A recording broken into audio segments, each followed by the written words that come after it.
ಹೇಳು ಗಗನ. ಹಲೋ ಮಂತ್ರ, ಅರ್ಜೆಂಟಲ್ಲಿದ್ಯಾ? ಮಾತಾಡ್ಬೋದಾ? ಆಫೀಸ್ಗೆ ಹೋಗಕ್ಕೆ ರೆಡಿ ಆಗ್ತಿದ್ದೆ, ಹೇಳು ಏನ್ ವಿಷಯ. ಅವತ್ ಯಾರೋ ಒಬ್ಬ ನಿನಗ್ ನೀನೇ ತಾಳಿ ಕಟ್ಕೊಂಡಿದ್ಯಾ ಅಂತ ಹೆದರಿಸಿದ್ನಲ್ಲ. ಹೌದು. ಅವನಿಂದ ಮತ್ತೇನಾದ್ರೂ ಫೋನ್ ಬಂತಾ? ಇಲ್ಲ, ಅದಾದ್ಮೇಲೆ ಆ ವಿಚಾರವಾಗಿ ಅವ್ನ್ ಕಾಲೇ ಮಾಡಿಲ್ಲ. ಏನ್ ಮಂತ್ರ, ದುಡ್ಡಿಗೋಸ್ಕರ ಫೋನ್ ಮಾಡಿ ಬ್ಲಾಕ್ ಮೇಲ್ ಮಾಡ್ದವನು ಹಾಗೆ ಸುಮ್ನಾಗ್ಬಿಡ್ತಾನ? ಒಂದ್ ನಿಮಿಷ ಹಾಗೆ ಇರು. ಯಾಕೆ? ನೀನು ನನ್ನ ಹತ್ರ ರೆಡ್ ಹ್ಯಾಂಡೆಡ್ ಆಗಿ ಸಿಕ್ಕಾಕೊಂಡಿದ್ಯಾ. ಮೊದಲು ನಾನು ನಿನಗೆ 10,000 ಯಾಕೆ ಕೇಳ್ದೆ ಅಂತ ಗೊತ್ತಾ? ನೀನು ಅಲ್ವೋ ಅಂತ ಕನ್ಫರ್ಮ್ ಮಾಡ್ಕೊಳ್ಳೋದಕ್ಕೆ. ಇವಾಗ ಕನ್ಫರ್ಮ್ ಆಗೋಯ್ತಲ್ಲ. ಏನೇ ಮಂತ್ರ, ಏನ್ ಯೋಚನೆ ಮಾಡ್ತಿದ್ಯೆ? ಏನಿಲ್ಲ, ಅವತ್ ಆಫೀಸಲ್ಲಿದ್ದಾಗ ಲ್ಯಾಂಡ್ ಲೈನಿಗೆ ಫೋನ್ ಮಾಡ್ದ, 1 ಲಕ್ಷ ಕೊಡು ಅಂತ ಕೇಳ್ದ.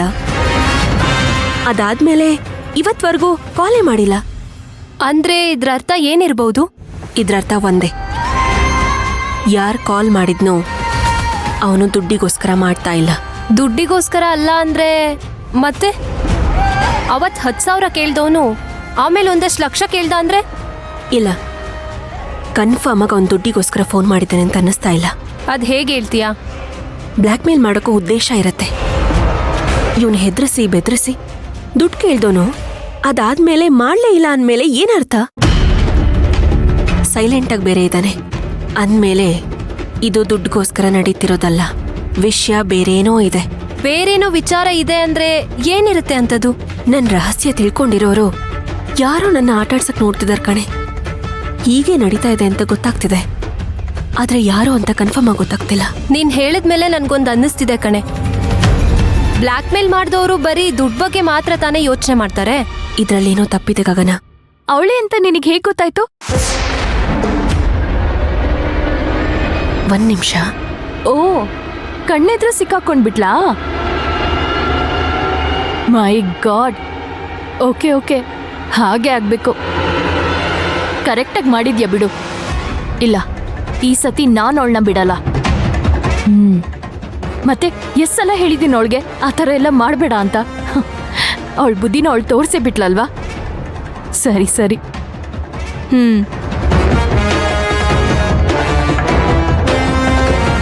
ಗಗನ, ಯಾಕೆ, ಏನಾಯ್ತು?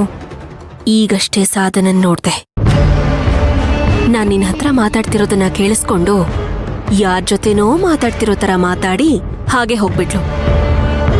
ನನಗ್ ಗೊತ್ತಿರೋ ಮಟ್ಟಿಗೆ ಆ ಸಾಧನನೇ ಆಟ ಆಡ್ತಿದ್ದಾಳೆ.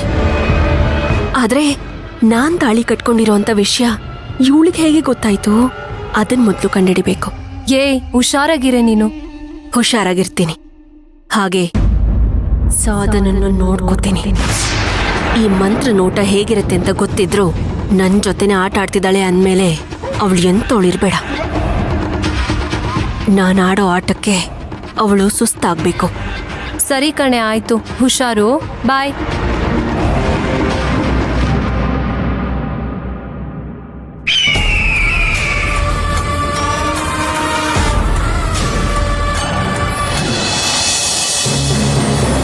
ಶಾಂತಿ, ನಾವ್ ಅಲ್ಲಿಗೆ ಹೋಗೋದ್ಬಿಟ್ಟು ಇಲ್ಲಿಗೇನಕ್ಕೆ ಬಂದಿದ್ದೀವಿ? ಚಿನ್ನು, ಅಲ್ಲಿ ಹೋಗಿ ನಾನು ಏನ್ ಮಾತಾಡ್ಲಿ? ನಾನು ಹೇಗ್ ಮಾತಾಡ್ಲಿ? ಏನ್ ಮಾತಾಡ್ತಿದೀಯ ಶಾಂತಿ? ನಾವ್ ಯಜಮಾನ್ರಿಗೆ ಏನಂತ ಹೇಳಿದೀವಿ? ಸುಮಂತ ಭೇಟಿ ಆಗೋದಕ್ಕೆ ಹೋಗ್ತಾ ಇದ್ವಿ ಅಂತ ಹೇಳಿದ್ವಿ ಅಲ್ವಾ? ಇವಾಗ ಅವ್ರು ಫೋನ್ ಮಾಡಿದ್ರೆ ಏನಂತ ಹೇಳೋದು?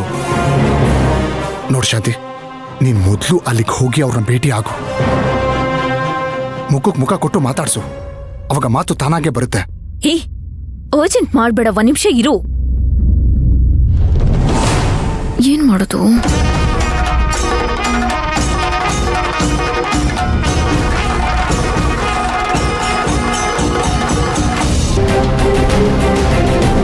ಚಿನ್ನು, ನಾನು ನಿನ್ನ ಹತ್ರ ಒಂದು ವಿಚಾರ ಹೇಳ್ತೀನಿ. ಅದು ಸರಿಯಾಗಿದ್ಯಾ ಇಲ್ವಾ ಅಂತ ಹೇಳು. ಸರಿ, ಆಯ್ತು, ಹೇಳು. ಏನ್ ವಿಷಯ? ಸರಿ, ಈಗ ನೀನು ಸುಮಂತ್ ಅಂತ ತಿಳ್ಕೊ. ನಾನಾ? ಇರು. ಈಗ ನಾನು ಮದುವೆ ನಡಿಬಾರ್ದು ಅನ್ನೋ ವಿಚಾರನ ನಿನ್ನ ಹತ್ರ ಮಾತಾಡ್ಬೇಕು ಅಂತ ಅನ್ಕೊಂಡಿದ್ದೀನಿ. ಓಕೆ?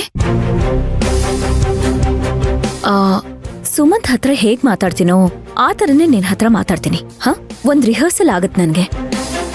ಓಕೆ, ಸರಿನಾ? ಸರಿ ಸರಿ, ಆಯ್ತು. ಹಾಯ್ ಶಾಂತಿ. ಶಾಂತಿ ಅಲ್ಲ, ಅರ್ಚನಾ. ಹಾ, ಸಾರಿ ಸಾರಿ. ಹೌದಲ್ಲ, ಸರಿ. ಈಗ ನೋಡು. ಹಾಯ್ ಅರ್ಚನಾ ಅವರೇ, ಹೇಗಿದ್ದೀರಿ? ಹೇ ಏನು ಈ ಅಂತ ಸುಮಂತ್ ಹಿಂಗೆಲ್ಲ ಮಾತಾಡ್ತಾನ? ಸಾರಿ ಅವನೆಷ್ಟು ಡೀಸೆಂಟ್ ಆಗಿ ಸ್ಮಾರ್ಟ್ ಆಗಿ ಮಾತಾಡ್ತಾನೆ. ಆ ಥರ ಮಾತಾಡ. ಆಯ್ತಾಯ್ತು ಬಿಡು, ಸರಿ ಆಯ್ತು. ಈಗ ಮಾಡ್ತೀನಿ, ಈಗ ಮಾತಾಡ್ತೀನಿ ನೋಡು. ಹಾಯ್ ಶಾಂತಿ ಅವ್ರೆ, ಹೇಗಿದ್ದೀರಾ? ಹಾಯ್ ಸುಮಂತ್. ಸುಮಂತ್, ನನಗೆ ನಿಮ್ಮನ್ನ ಮದ್ವೆ ಆಗೋದಕ್ಕೆ ಇಷ್ಟ ಇಲ್ಲ. ಸಾರಿ, ಇದೆಲ್ಲ ನಮ್ಮ ಅಣ್ಣಂಗೋಸ್ಕರನೇ ಒಪ್ಕೊಂಡಿರೋದು. ನಮ್ಮ ಅಣ್ಣನ ಇಷ್ಟದ ವಿರುದ್ಧವಾಗಿ ನಾನು ಹೋಗ್ಬಾರ್ದು ಅನ್ನೋ ಕಾರಣಕ್ಕೆ ಈ ಮದ್ವೆಗೆ ಒಪ್ಕೊಂಡೆ. ಹಾಗೆ ನೋಡಿದ್ರೆ ನನಗೆ ಮದ್ವೆಯಲ್ಲಿ ಆಸಕ್ತಿ ಇಲ್ಲ. ನನ್ನ ಜೀವನ ಪೂರ್ತಿ ನಮ್ಮ ಅಣ್ಣನಿಗೆ ನಾನು ಹೀಗೆ ತಂಗಿಯಾಗಿದ್ಬಿಡೋಣ ಅಂತ ಅನ್ಕೊಂಡಿದ್ದೀನಿ. ನನಗೆ ಬೇರೆ ಯಾವುದೋ ಹೊಸ ಸಂಬಂಧ ಬೇಕು ಅಂತ ಅನ್ನಿಸ್ತಿಲ್ಲ ಸುಮಂತ್. ನಿಮ್ಗೆ ಜೀವನದಲ್ಲಿ ನನಗಿಂತ ತುಂಬಾ ಒಳ್ಳೆ ಹುಡುಗಿ, ಇನ್ನೂ ಚೆನ್ನಾಗಿರೋ ಹುಡುಗಿ ಸಿಕ್ಕೇ ಸಿಗ್ತಾಳೆ. ನನಗಿಂತ ಒಳ್ಳೆ ಹುಡುಗಿ ಸಿಗ್ಲಿ ಅಂತ ವಿಶ್ ಮಾಡ್ತೀನಿ.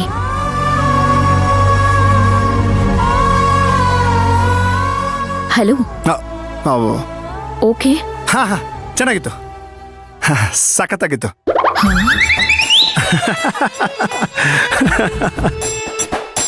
ಅಯ್ಯೋ ಶಾಂತಿ, ನೀನ್ ಈ ಥರ ಏನಾದರೂ ಮಾತಾಡಿದ್ರೆ ಅಷ್ಟೇ, ನಿನ್ನ ಕತೆ ಮುಗೀತು. ನೋಡು, ನಿನ್ನ ಮಾತಲ್ಲಿ ಕ್ಲಿಯರ್ ಆಗಿ ಗೊತ್ತಾಗ್ತಾ ಇದೆ ನೀನು ಹಿಂಜರಿಕೆಯಿಂದ ಮಾತಾಡ್ತಿದೀಯಾ ಅಂತ. ಏಯ್, ನಾನೀಗ ಪ್ರಾಕ್ಟೀಸ್ ಮಾಡಿದೆ ಅಷ್ಟೇ. ನೀನೀಗ ಸುಮಂತರೇನ ಆಡೋದ್ ಬೇಕಾಗಿಲ್ಲ. ಹಿಂಗೆಲ್ಲ ಮಾತಾಡಿದ್ರೆ ಅಷ್ಟೇ ಶಾಂತಿ, ಆ ಹುಡುಗನಿಗೆ ನಿನ್ ಮೇಲೆ ಇನ್ನೂ ಪ್ರೀತಿ ಜಾಸ್ತಿ ಆಗುತ್ತೆ, ಕಡಿಮೆ ಅಂತೂ ಆಗಲ್ಲ. ಆಮೇಲೆ ನಾವ್ ಏನೇ ತಿಪ್ಪರ್ಲಾಗ್ ಹಾಕಿದ್ರು ನಿನ್ನ ಮದ್ವೆನ ಮಾತ್ರ ಯಾರಿಂದನೂ ನಿಲ್ಸೋದಕ್ಕಾಗಲ್ಲ. ನೋಡು ಶಾಂತಿ, ಈಗ ನೀನು ಏನು ಮಾಡಬೇಕು ಅಂದರೆ, ಆ ಹುಡುಗನ ಹತ್ರ ಮಾತಾಡಬೇಕಾದ್ರೆ ಮೊದಲು ಧೈರ್ಯವಾಗಿ ಕಣ್ಣಲ್ಲಿ ಕಣ್ಣಿಟ್ಟು ಮಾತಾಡ್ಸು. ನಿನ್ನ ಮನಸ್ಸಲ್ಲಿರೋದನ್ನ ಎಲ್ಲ ಹೇಳ್ಕೊ. ಅವಾಗ ಆ ಹುಡುಗನಿಗೆ ನೀನು ಏನು ಹೇಳ್ತಿದ್ಯೋ ಅದು ಅರ್ಥ ಆಗುತ್ತೆ. ಅರ್ಥ ಆಗುತ್ತೋ ಬಿಡುತ್ತೋ ನನಗೆ ಗೊತ್ತಿಲ್ಲ ಚಿನ್ನು. ಆದ್ರೆ ನನಗೆ ಮೆಂಟಲ್ ಪ್ರೆಷರ್ ತಡ್ಕೊಳಕ್ ಆಗ್ತಿಲ್ಲ ಚಿನ್ನು.